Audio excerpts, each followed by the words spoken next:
14 anys, és que te posaves a treballar, jo als 14 anys a treballar.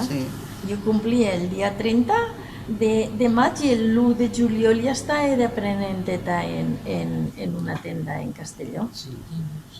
Jo al viure en Onda vam anar a treballar a una fàbrica de tauler. El que passa que allí ens feien proves i no ni més lista ni menys lista. La que tenia més manya pintàvem en trepa, que en castellà que no sé com se diu. Una plantilla. Una plantilla. I ens feien proves i pintàvem sentaetes i molt ben cuidades i molt bé.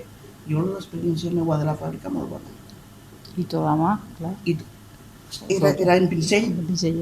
I per exemple, quan ja sabies portar els 3 colors, com si fos una maceta que està en... 3 cuencos en color, en els colors. I al final sempre era negre, que era al reborde, era negre, i al fort.